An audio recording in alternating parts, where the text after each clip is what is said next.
Y esta pandemia del COVID-19 nos está dejando distintas etapas que transitar y una de ellas tiene que ver con la palabra. Bueno, qué términos nos va dejando, nos va mostrando esta pandemia del COVID-19. Pero para hablar de esto le vamos a agradecer a quien está en contacto con nosotros, quien es Lucila Santomero, ella es lingüista. Lucila, ¿cómo estás? Buena mañana, bienvenida a Arriba Santa Fe, gracias por este tiempo. Hola, buenos días a todos y a todas. Muchas gracias por la comunicación. Bueno, Lucila decía, esto que nos atraviesa a nivel mundial nos ha hecho vivir y nos sigue haciendo atravesar distintas etapas. Y una de ellas tiene que ver con el uso de la palabra, de términos que tal vez adaptamos, que antes no los utilizábamos, o de algunos términos que también se han ido formulando en medio de esta pandemia. Sí, así es. Como todo hecho extraordinario, como la situación que estamos atravesando, siempre trae aparejado y origina estas nuevas formas de nombrar aquello que antes no existía o sí existía, pero no tenía la incidencia en nuestras vidas, como es el caso de COVID-19 en este momento y el aislamiento por el que estamos atravesando. Una cuestión para empezar que quería aclarar es que desde la lingüística, quienes trabajamos desde la lingüística, lo que intentamos siempre es describir los hechos de la lengua y no prescribir o normativizar, es decir, no decir qué está bien o qué está mal en términos valorativos o evaluativos, sino describir qué es lo que sucede, ¿no? Describir, intentar explicar qué es lo que pasa con estas nuevas palabras en este caso.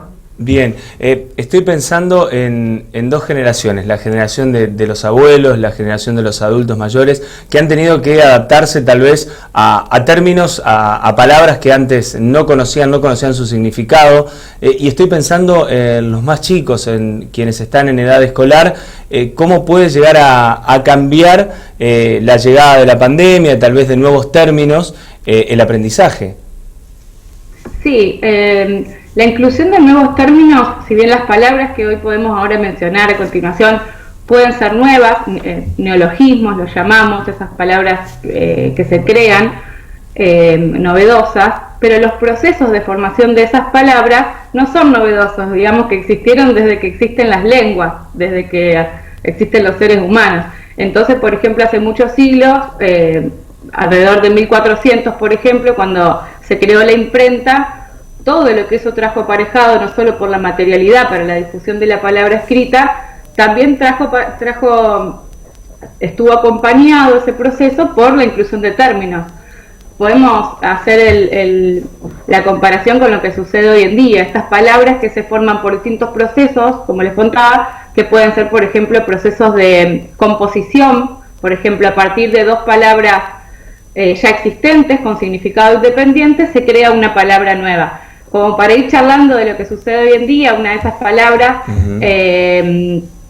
muchas de ellas se forman a partir de la base léxica o las palabras cuarentena o corona en términos al virus, como por ejemplo coronacrisis, he leído en algunos medios coronavivos, coronaidiotas es una de las más utilizadas, o covidiotas, en referencia a aquellas personas que rompen la cuarentena y que perjudican la salud de los demás por esa irresponsabilidad. Es un término que viene en este caso un calco del inglés. Pero bueno, esos procesos de formación de palabras, como les decía, son de composición. Algunos otros casos que me apunté acá sobre los términos de composición o derivación, por ejemplo, donde también se suman sufijos a las palabras, sí. En el caso de la derivación. Antes son afijos o prefijos y al final de la palabra sufijos. Por ejemplo, con respecto a la cuarentena, en cuarentenar, en cuarentenarse, cuarentenear. Bueno, en el español es muy productiva la conjugación con el paradigma terminado en ar, con pandemizar. Estoy pensando en todos términos que están surgiendo a raíz de la pandemia. Sí. Y Lucila, ¿qué tiene de positivo? ¿O hay algo de positivo en estas crisis para lo que es la lengua? Yo rescato como positivo la cuestión de reflexionar sobre la lengua y ver que la lengua es un organismo vivo que va cambiando. Y como te decía, la potestad de la lengua no está en quienes nos dedicamos a la lingüística, ni en las instituciones que regulan, ¿no? Por ejemplo, las academias de la lengua, la Real Academia Española, en el caso de las academias de la lengua de cada país hispanohablante.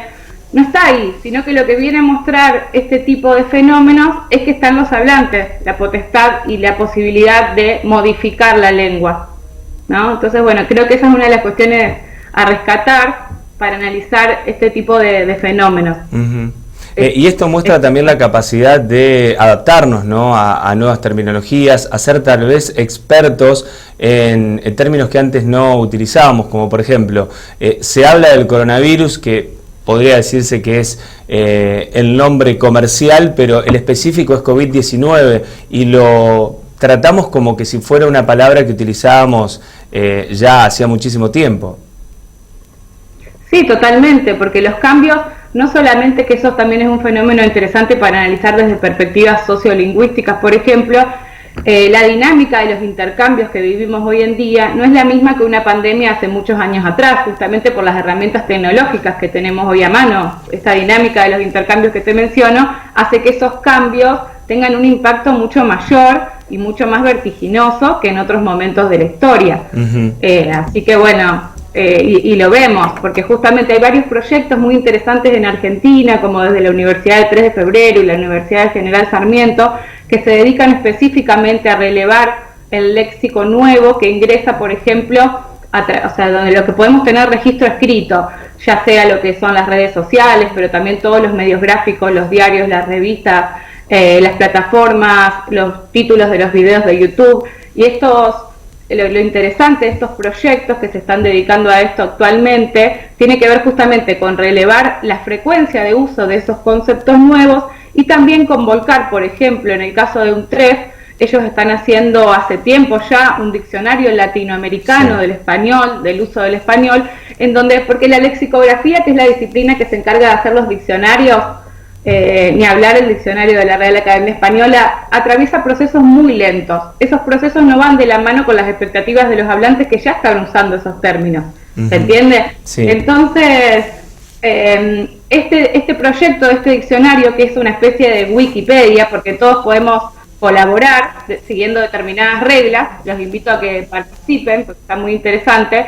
Podemos incorporar esos términos de uso con ejemplos de la vida cotidiana, reales, ¿no?, que hayamos usado, que hayamos escuchado, que hayamos leído, e incorporarlos, y entonces ya tenemos ahí un instrumento de formalización y sistematización de esos usos que son tan actuales, tan novedosos, y que según la Real Academia Española, que ya estuvo haciendo videoconferencias con sus académicos, por ejemplo, la incorporación del término coronavirus o COVID-19 va a llevar meses en aceptar su uso, pero es lo que te diferenciaba al comienzo y que me interesa rescatar.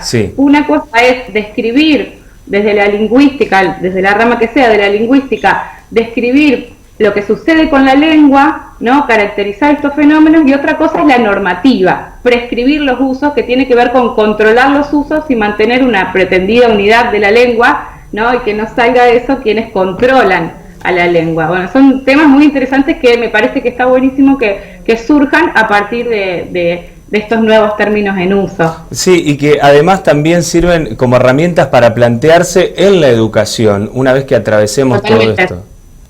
Totalmente, creo que como profesores de lengua también en el nivel secundario, en el nivel superior, en el nivel primario, en todos los niveles, una herramienta muy poderosa puede ser trabajar con los estudiantes estas nuevas palabras, porque la verdad es que en la creación de estas nuevas palabras hay procesos morfológicos, sintácticos, muy interesantes y que son parte de todas las lenguas, ¿no? No hay lengua que no los atraviese y que no esté en permanente producción según la coyuntura.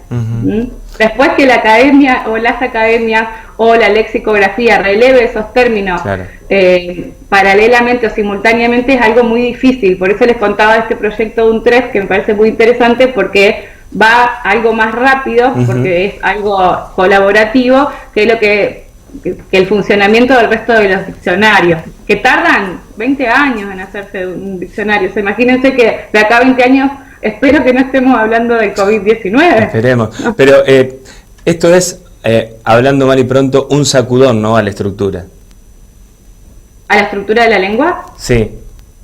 Porque como te digo, son procesos que son inherentes a la lengua, ¿no? Son parámetros de formación de palabras que no son nuevos, ¿no? Que una palabra se forme por derivación, por composición, por parasíntesis es algo que sucedió siempre. Lo que es novedoso es el término que se incorpora según, como te contaba, el momento, el fenómeno, en este caso extraordinario, que exige nuevas maneras de nombrar las cosas.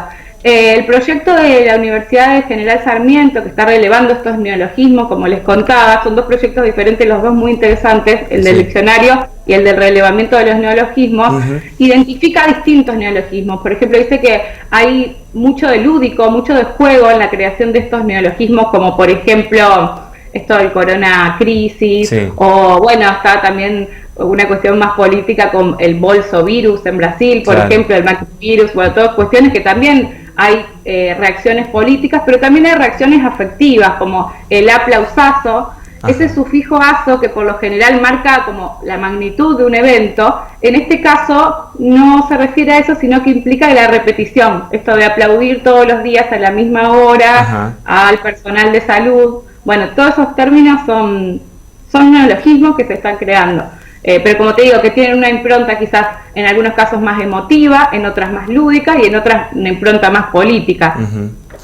Lucila, gracias por este tiempo y por ayudarnos a comprender este fenómeno, ¿no?, que estamos atravesando y que todavía entiendo que nos va a dejar muchas palabras más, ¿no?, en medio de lo que dure este aislamiento y la pandemia. Seguramente. Muchas gracias por comunicarse. Hasta pronto.